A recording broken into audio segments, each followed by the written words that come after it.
விருது பெற்றவர்களும் வெற்றி பெற்றவர்களும் பணிவாக இருக்க வேண்டும் என்பது உலக மரபு. ஒரு விருது அறிவிப்புக்கு பிறகு நான் என் உடல் மொழியை கூட சுருக்கிக் கொள்ள வேண்டும் என்று ஆசைப்படுகிறேன். நண்பர்களே,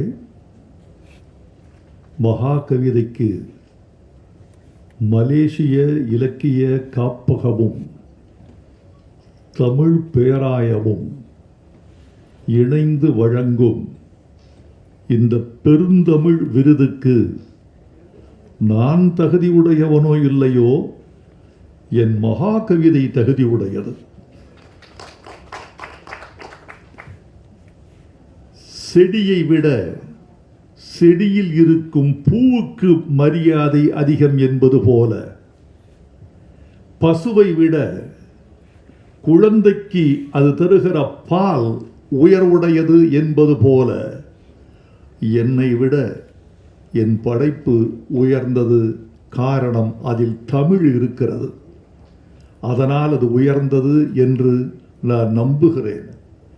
இந்த விருதுக்கு நேரே வந்து இந்தியா வந்தடைந்து நான் இதை அறிவிக்க வேண்டும் என்று ஆசைப்பட்ட என்னரும் சகோதரர், மலேசியாவின் அடையாளமுள்ள தலைவர், தமிழ்நாடு அறிந்திருக்கிற மலேசிய பெருமகன் டத்தோஸ்ரீ சரவணன் அவர்களுக்கு என் நன்றியை அவர் மூலம் மலேசிய திருநாட்டுக்கு அர்ப்பணிக்க வேண்டும் என்று ஆசைப்படுகிறேன்.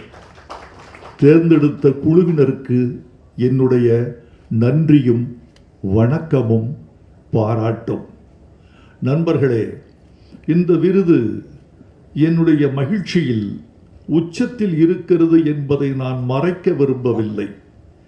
விருது என்ன விருது என்று பேசுகிற அந்த கொடும் வன்முறையில் நான் ஈடுபட மாட்டேன். விருது விருதுதான். அதை தருகிற பெருமக்களின் மனதுதான். அதற்கு வருகிற கரவொலிதான் பெரிதுதான், மகிழ்ச்சிதான். இந்த கரவொலிகள் என்னுடைய அடுத்த படைப்புக்கு என்னை ஆற்றுப்படுத்துகிற ஆணை என்று நான் கருதி கொள்வதில் எனக்கு எந்த தயக்கமும் இல்லை. விருது மகிழ்ச்சி தருகிறது.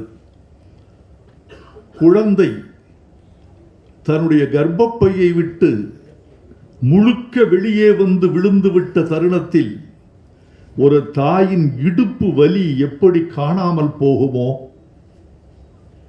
உலையை விட்டு இறக்கி தரையில் வைத்தவுடன் உலகின் கொதிப்பு எப்படி அடங்க தொடங்குமோ, அப்படி மகா கவிதைக்கு நான் கொடுத்த உழைப்பு, பட்ட வலி, பெற்ற சிரமம், தூக்கம் தொலைத்த இரவுகள், பதற்றமாயிருந்த உடம்பு, என்னுடைய பசியை மறந்த உடல், இவைகளையெல்லாம் நினைத்து பார்க்கிற பொழுது அவைகளெல்லாம் இந்த விருதுக்கு முன்னால் துச்சம் என்று தோன்றுகிறது. என்னுடைய வலிக்கு ஒத்தடம் தந்திருக்கிறது இந்த விருது. டத்தோஸ்ரீ சரவணன் அவர்களே, உங்களுக்கு நான் இன்னொரு வகையில் நன்றி சொல்ல வேண்டும். ஜனவரி 1ஆம் தேதி இந்த நூலை தமிழ்நாட்டின் மாண்புமிகு முதலமைச்சர் தளபதி மு.க. ஸ்டாலின் அவர்கள் வெளியிட்டார். ப. சிதம்பரம் அவர்கள் முதற்படி பெற்றுக்கொண்டார். மயில்சாமி அண்ணாதுரை அவர்களும் கலைஞானி கமலஹாசன் அவர்களும் வாழ்த்துரைத்தார்கள். தமிழ் பெருங்கூட்டம் திரண்டிருந்தது. அது வெளியிடப்பட்டு 60 நாட்கள் இன்னும் முடியவில்லை. 60 நாட்களில் மகா கவிதைக்கு வைத்த முதல் மகுடம் மலேசிய மகுடம் என்பதில் நான் பெருமை அடைகிறேன். உங்களுக்கு என் நன்றியை தெரிவித்துக் கொள்கிறேன்.